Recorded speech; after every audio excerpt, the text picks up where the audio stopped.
La primera pregunta puntual es la siguiente.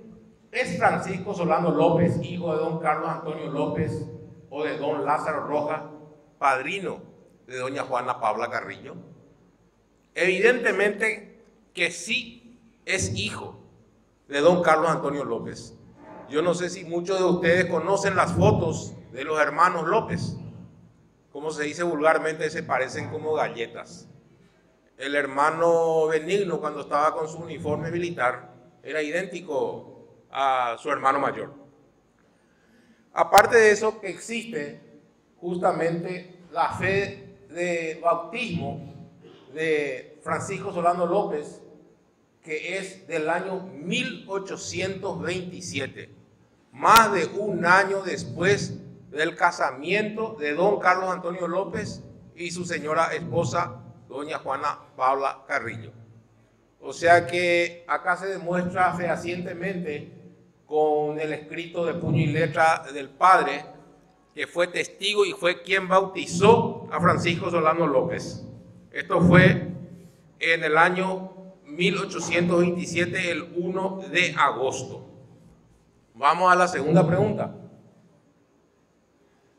¿Fue realmente don Carlos Antonio López un presidente benévolo y pacifista?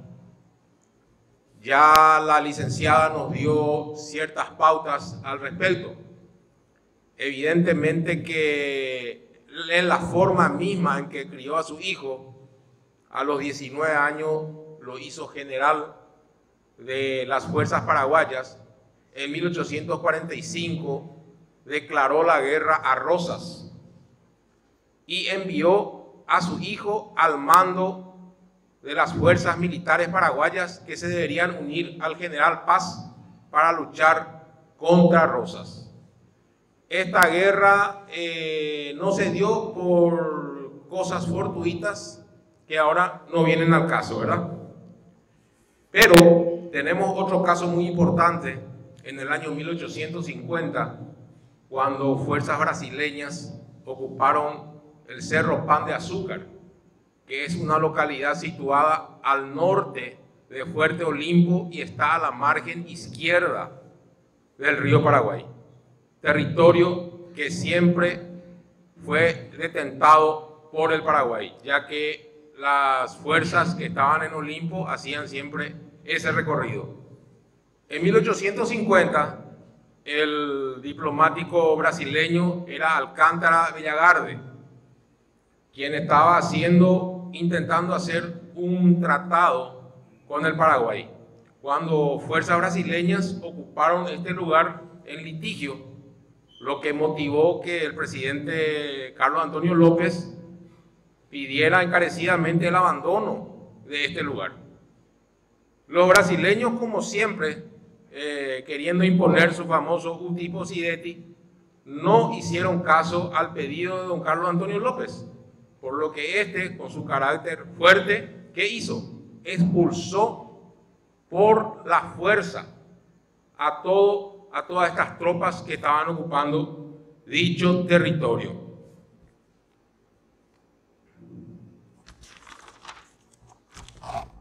Después tenemos en 1853 otra demostración del carácter de don Carlos Antonio López. El encargado de negocio brasilero, Felipe José Pereira Leal, cuando se presentó al Paraguay, presentó un ultimátum a don Carlos Antonio López, pidiendo que sea reconocido el territorio del río Apa en su margen derecha como territorio brasilero. Por supuesto, este ultimátum no fue atendido por don Carlos Antonio López, y en esa época también el gobierno paraguayo estaba en tratativas de hacer tratados comerciales con las diferentes potencias, a lo que este señor lastimosamente se metía en cosas que solamente le interesaban al gobierno paraguayo, por lo que de nuevo don Carlos Antonio López demostró su forma de ser, ¿verdad? Y expulsó a Pereira Leal del Paraguay. Esta expulsión motivó el primer intento de invasión al Paraguay. El emperador don Pedro II envió una fuerza de 20 barcos con 130 cañones, 3.000 hombres de desembarco, al mando del almirante Pedro Ferreira de Oliveira. Y como bien la licenciada ya nos contó, fue recibido por un paraguayo quien simplemente le preguntó: ¿quieren guerra o quieren paz? Ese era don Carlos Antonio López, quien siempre tuvo un carácter fuerte y lejos estaba de ser el bonachón y pusilánime hombre que todos decían. En el mismo año de 1855, los brasileños también se habían apoderado de un territorio en la margen derecha del río Paraguay, que está al norte de Olimpo, de donde también fueron expulsados en forma violenta por don Carlos Antonio López. Tuvimos un caso con los Estados Unidos, el caso del Water Witch, que más de uno de ustedes seguramente habrá escuchado. Como dijo también la licenciada, en aguas territoriales paraguayas no podían entrar barcos de guerra. Este barco, haciendo caso omiso a las advertencias del comandante Itapirú, penetró en aguas territoriales paraguayas, por lo que primero fue advertido con un cañonazo al que tampoco hizo caso. Entonces el segundo tiro ya fue directo al barco, lo que ocasionó la muerte de un timonel. Este hecho ocasionó algo que muchos no esperaban, porque el gobierno de los Estados Unidos reaccionó.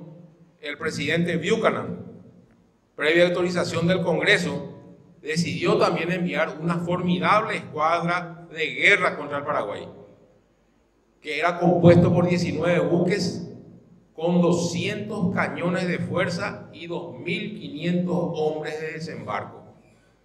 Nunca las aguas territoriales de América del Sur vieron semejante flota de guerra.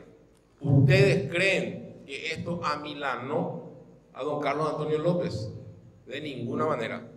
Don Carlos Antonio López se preparó a enfrentar a esta formidable escuadra americana.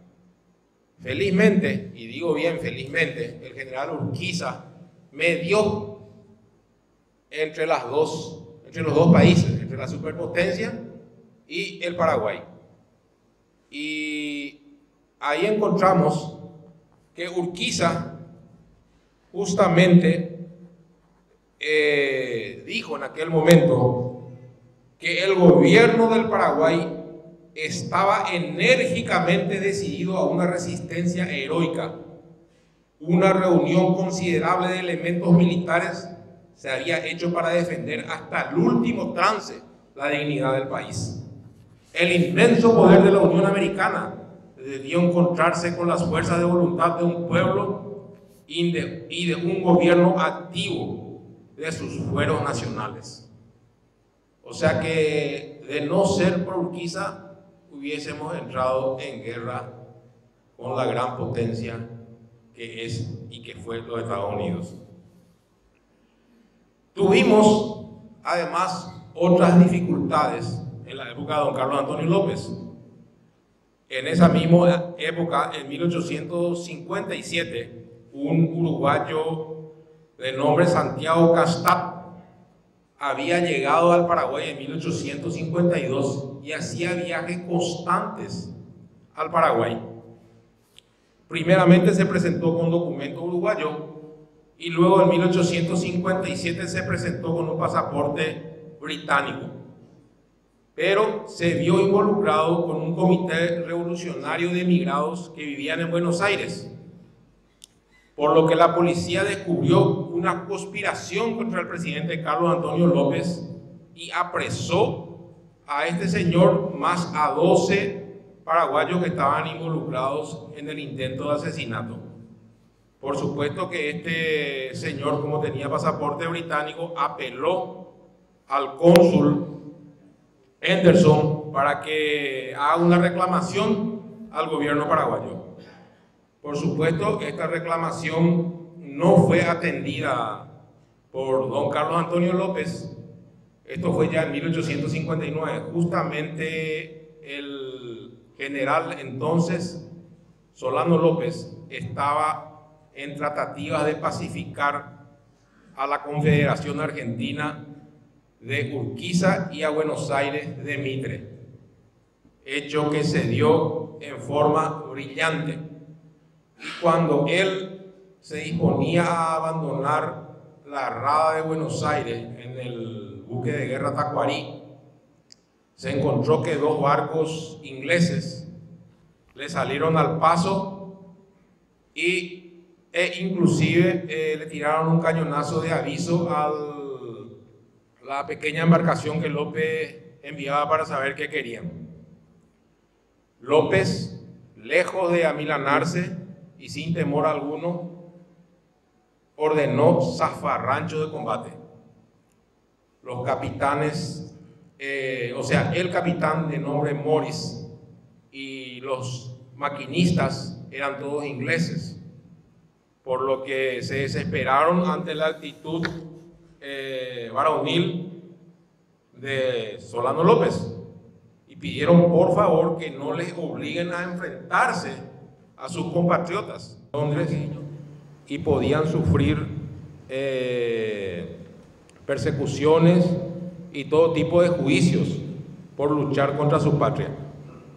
Es solamente por eso que Solano López ordenó el regreso del barco a la rada de Buenos Aires y volvió al Paraguay en otro barco.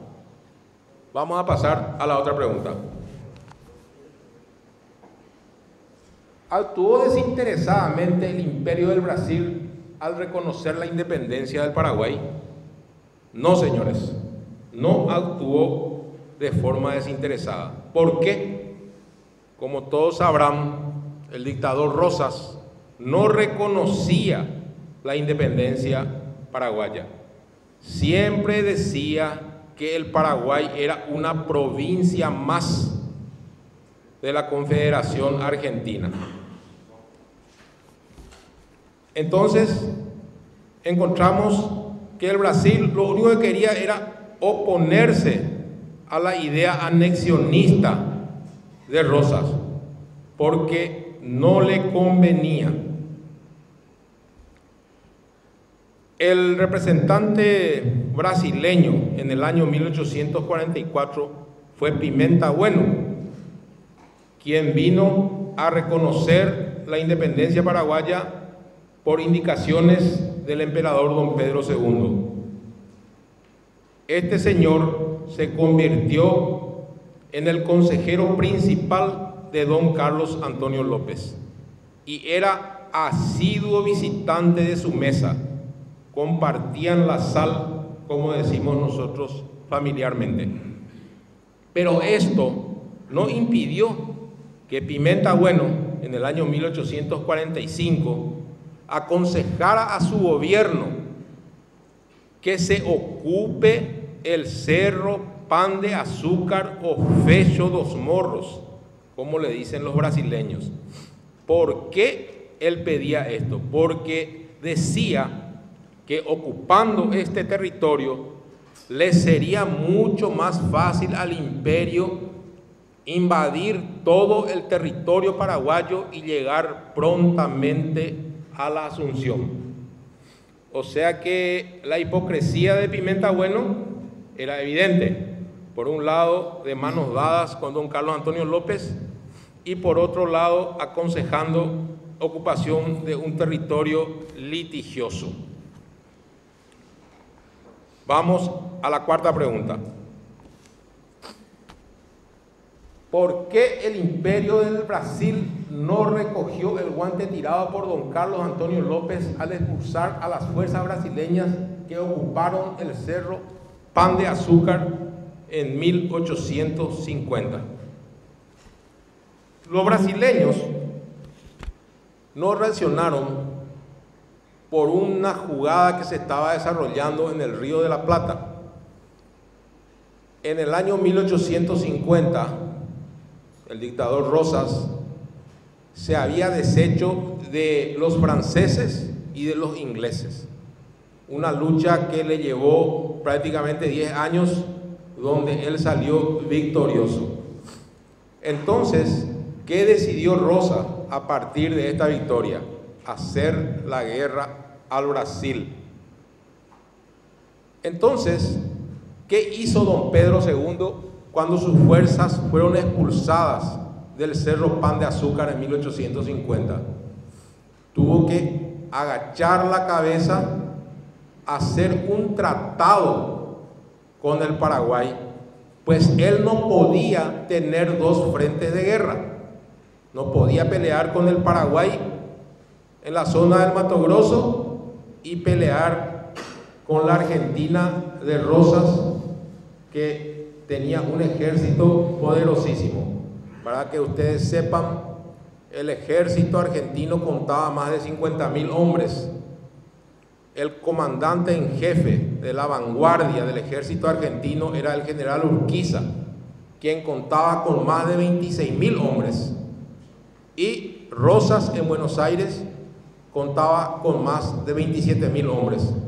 Sumando ambas fuerzas, tenemos que superaban los 50.000 hombres. Y esto es sin contar a la Guardia Nacional, que también era numerosa y cubría todas las fronteras del país. Vamos a la quinta pregunta. ¿A qué se conoce como el milagro de la Casa de Braganza? El milagro de la Casa de Braganza es un nombre con alusión al milagro de la Casa de Brandeburgo, donde tras la muerte de la emperatriz Isabel de Rusia en 1762, Federico II, que estaba en la guerra de los 7 años, iba a librar la batalla decisiva de Sándor, que tenía un ejército debilitado y con menor cantidad de combatientes que los rusos. Era de tal forma su situación que los generales le aconsejaron que se rindiera, pues no tenía posibilidad. Entonces Federico preguntó: ¿no habrá alguna manera de vencer? Todos los generales le contestaron: solamente un milagro, majestad. Esa misma noche, tras la muerte de la emperatriz, un mensaje del zarevit Pedro de Rusia le hace llegar un extraño presente. El zarevit era un hombre torpe de inteligencia y un gran admirador de su enemigo Federico. Hasta lo idolatraba. Le hizo llegar el plan de batalla ideado por el Estado Mayor ruso.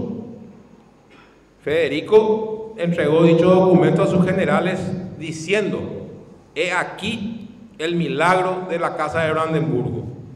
Al día siguiente, por supuesto, él triunfó y ganó una guerra que estaba perdida. El emperador Pedro II le sucedió algo parecido, porque en noviembre de 1850 llegaron noticias a Río de Janeiro del plan de guerra de Rosas contra el imperio, por lo que se avinieron a negociar un entendimiento reservado entre Urquiza, que como les dije era el comandante de la vanguardia del ejército de Rosas, que contaba con un ejército poderoso, y hicieron intervenir a un comerciante catalán amigo del general, que se llamaba Antonio Isamper, quien consiguió la conversión de Urquiza. ¿Qué quiere decir esto? Que Urquiza traicionó a la República Argentina al unirse con el imperio del Brasil. Paulino, que era el ministro de Relaciones Exteriores del Brasil, dio las instrucciones necesarias para llegar a un entendimiento, y en abril de 1851 quedó convenido y garantizado el pase del general Urquiza a las fuerzas brasileñas. Luego Urquiza hizo su pronunciamiento que todos conocen, ya luchando directamente contra Rosas. Y aliados con Caixía vencieron a Rosas en Monte Caseros en 1852. El ministro de Relaciones Exteriores Paulino informó a Francisco José de Austria sobre la suerte de su primo, el emperador don Pedro II de Brasil. Se había producido el milagro de la casa de Braganza. Con estas palabras le avisó al primo: el fuego se ha encendido en la casa de nuestro vecino, cuando él pensaba ponerlo en la nuestra. Está tan embarazado como no podemos imaginarlo. Por otra parte, nosotros no podemos dar marcha atrás. Vamos a la pregunta número 6.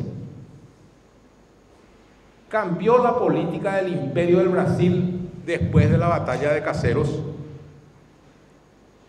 Hasta 1852, antes de la batalla de Caseros, la política del Imperio del Brasil era bastante benévola para con el Paraguay.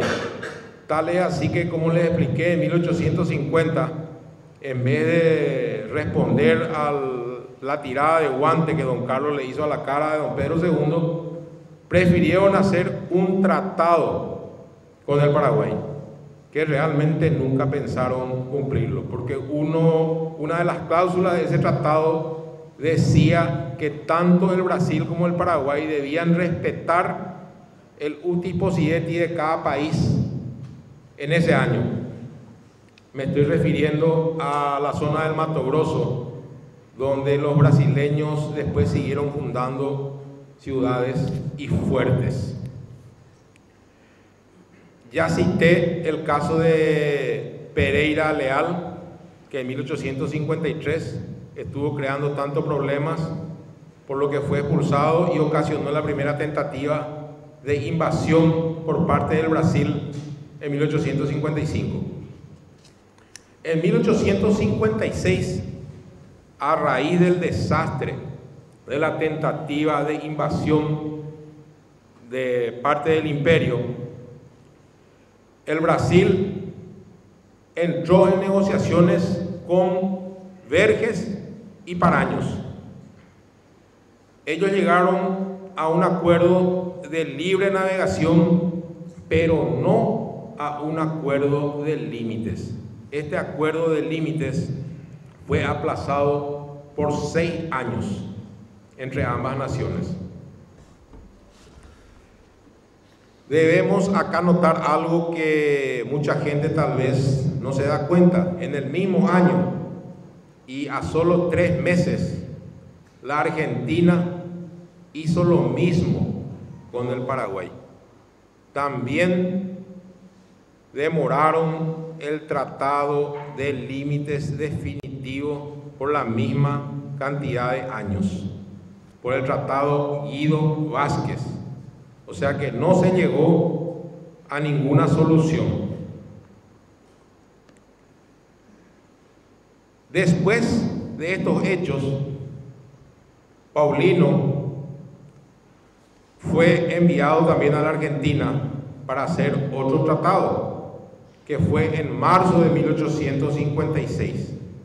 Ahí nació el Tratado de Paraná, que todos conocemos, que fue prácticamente una alianza previa del imperio con la Argentina para una posible lucha contra el Paraguay. En 1857, José María da Silva Paraños, quien ocupaba el Ministerio de Relaciones Exteriores del Brasil, dejó ese cargo para venir también a Paraná y al Paraguay para poder mejorar lo conseguido por su par brasileño. ¿Qué consiguió José María da Silva Paraños en 1857? mejorar el Tratado de Paraná, ya que consiguió el protocolo secreto de guerra contra el Paraguay, donde ambos países prácticamente ya se aliaron. Tal es así que esa fue la base del Tratado de la Triple Alianza.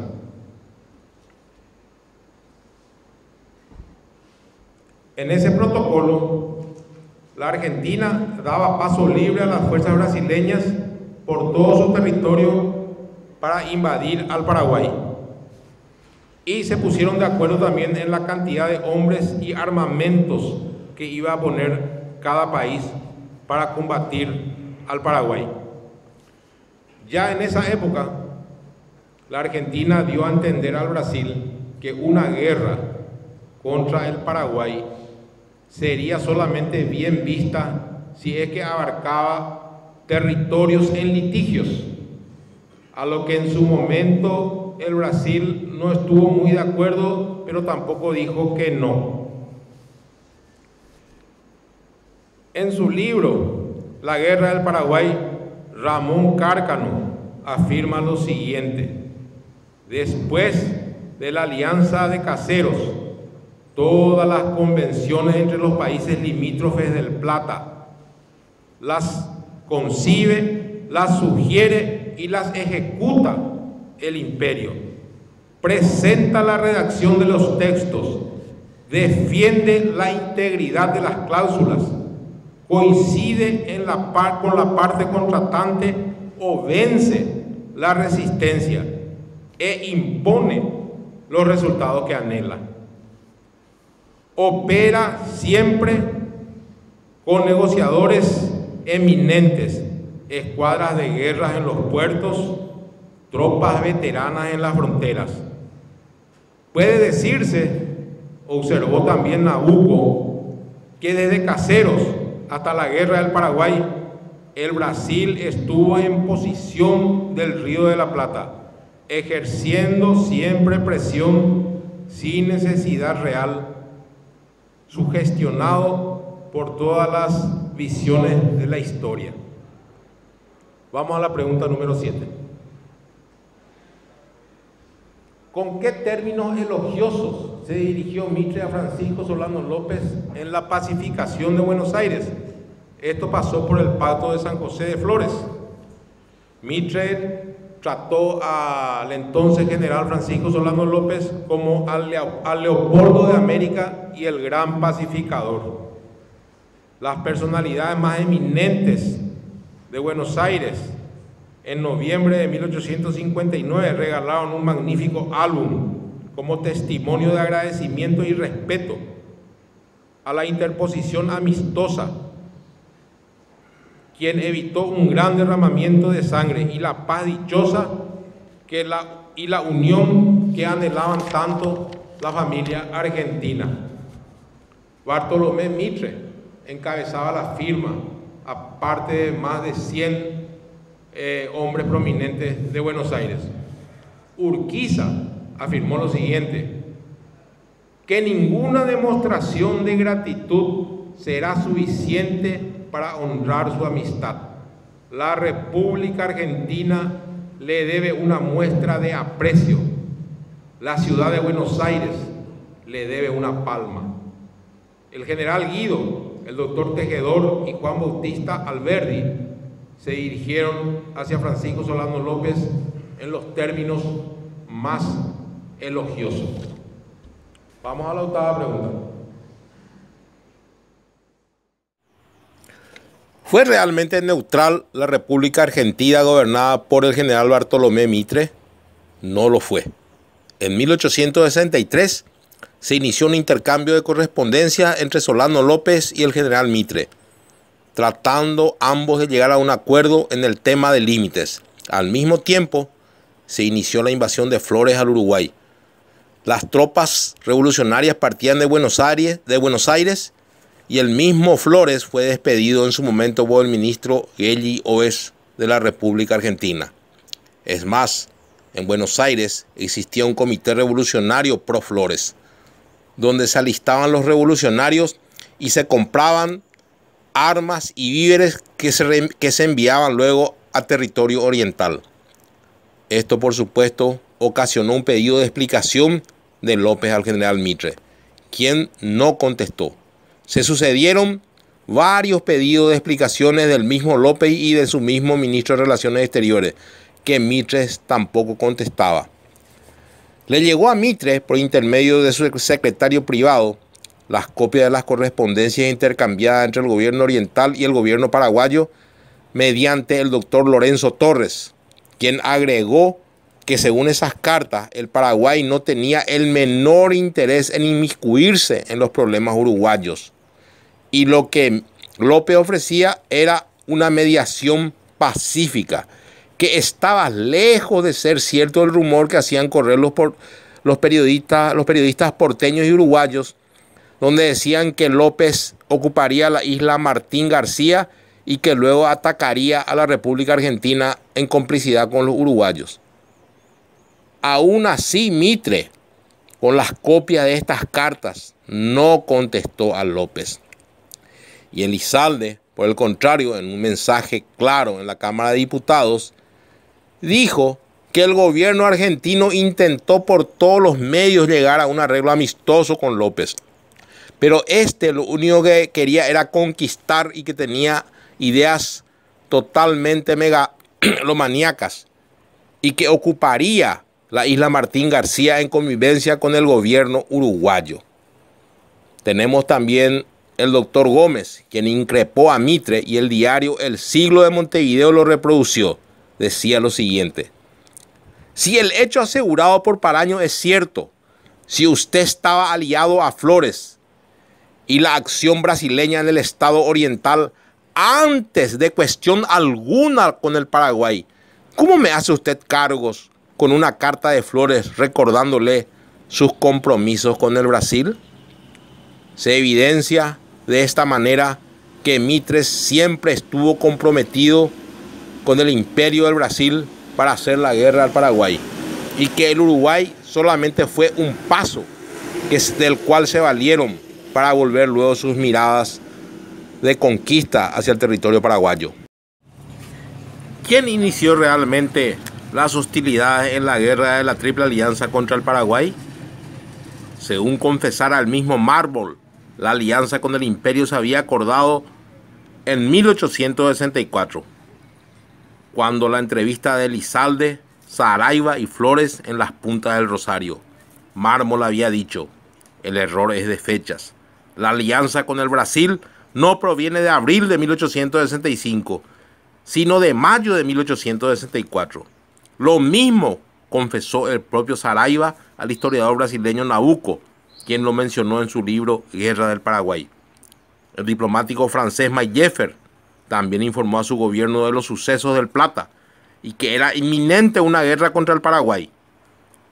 En alianza, la República Argentina y el Imperio del Brasil. El mismo Thornton le había hecho confidencias al respecto. Esa fecha, por lo tanto, es una cuestión histórica. Es una clarísima evidencia que la alianza argentino-brasileña fue un hecho anterior al drama. Por lo tanto, la cronología de los hechos sufre un cambio enorme y salen a la superficie los verdaderos motivos de guerrear al Paraguay, que eran las ambiciones territoriales y de dominación tanto del imperio como de la Argentina. Fue fácil hacer creer a todos la versión de que López fue quien inició el conflicto, pero con estas pruebas ruedan por tierra todas esas argucias y se puede probar que la guerra entre el Paraguay fue el epílogo calculado y cierto de la tenebrosa maniobra subterránea de Mitre y del emperador don Pedro II. Por último, viene el primer ultimátum del gobierno paraguayo al Brasil del 30 de agosto de 1864, donde se aclara perfectamente que cualquier ataque al territorio oriental sería motivo bélico para el Paraguay.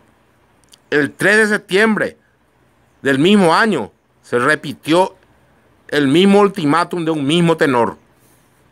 El Brasil hizo caso omiso del ultimátum paraguayo y el 12 de octubre de 1864 invadió el territorio oriental, iniciando las hostilidades con el Paraguay.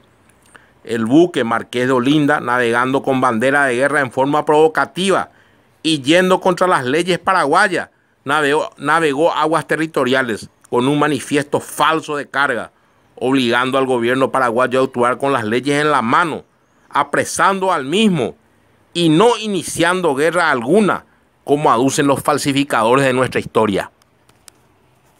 ¿Existió una conspiración contra el mariscal López en el que sus propios familiares estuvieron implicados? Sin duda alguna que existieron. Y las leyes que regían en el Paraguay era el antiguo Código Alfonsino y las famosas 7 partidas. Los fiscales paraguayos actuaron conforme a las mismas. En ellas la traición no tenía cabida, y menos en época de guerra.